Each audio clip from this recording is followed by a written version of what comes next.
I love that idea, though, and I might steal it and use it in my next interviews. Why should I trust you?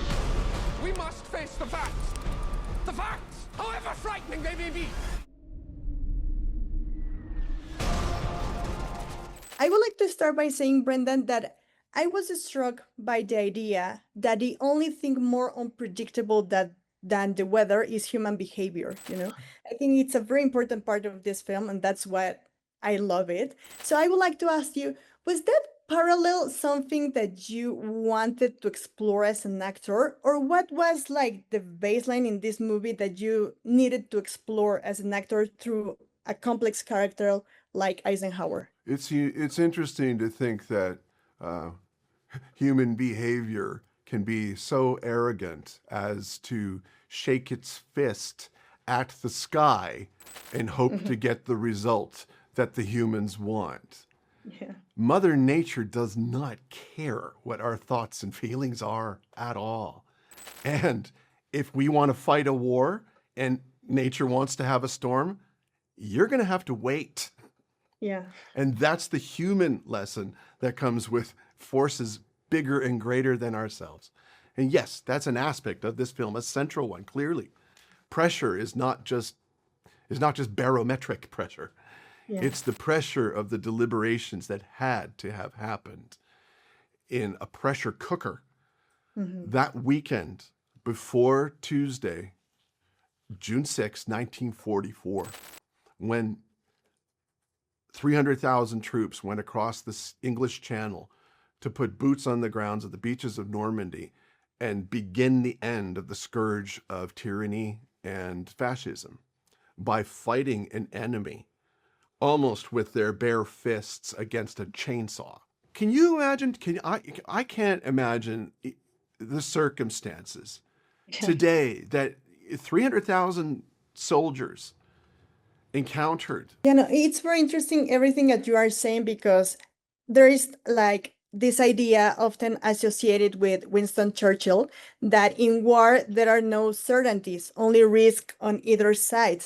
So your character needed certainty because he had to provide it to his men. So I would like to ask you, how did you deal with that as an actor, like this pressure to certainty? I can tell you because I don't know if you know about Operation Tiger, but I did not.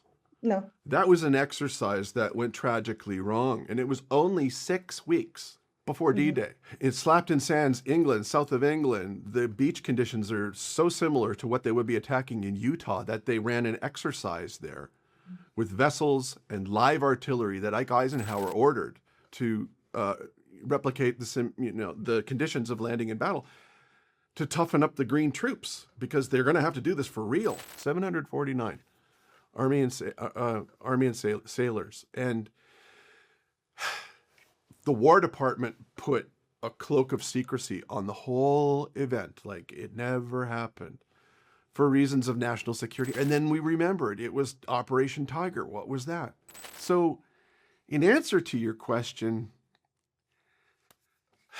that's a lot to work with, considering his state of mind when confronted with these very grim options and needing to be the person to make the final decision and take responsibility for it, which Ike Eisenhower did. And I would like to start by saying that I was struck by the idea that the only thing more unpredictable than the weather is human behavior. It's a very human story, and I love how you make like that, I don't know, like analogy. So was that parallel something you like consciously wanted to explore, or did it emerge naturally as you developed the story? I'll be honest with you, it's not something that I consciously sought to explore.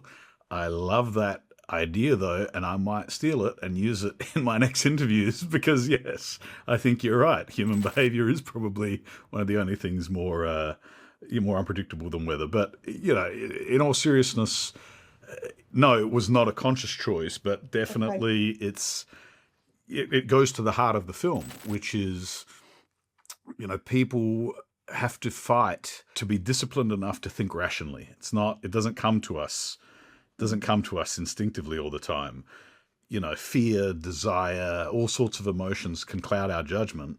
And definitely one of the things that I found heroic in the real life stag, and which we try to portray in our on-screen stag, was this idea of a character who would come in and who was not that interested in doing the nice thing or being a nice guy, but he wanted to be a good guy, and who wanted to retain that sense of rational thought, logical thought in the face of real danger.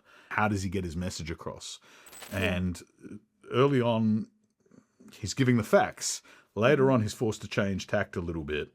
And it's very interesting you say that, because I think you couldn't be more right. Human behavior is the ultimate mystery. So when you first learned about that story, I don't know, did it change the way you think about how history is decided? Yeah, I did think a lot about that, and it caused me to think a lot about why some stories resonate more than others, why some stories are built in such a way that people feel the need to retell them. And I don't just mean on screen, even just verbally. And, you know, I think the classic hero's journey, you know, pulling the sword from the stone and fighting the dragon, we naturally respond to these kind of stories. And so in the context of war films, a lot of them do center on that classic archetype of heroism in battle and personal courage. What interested me in this film was it's a different type of courage that Stag and the people in those rooms, have to draw upon to make their decisions. I think you can get something out of what these characters were going through, because they had really big, important, pressure-filled decisions to make, and how did they bring their best selves to the table was something I was interested in exploring.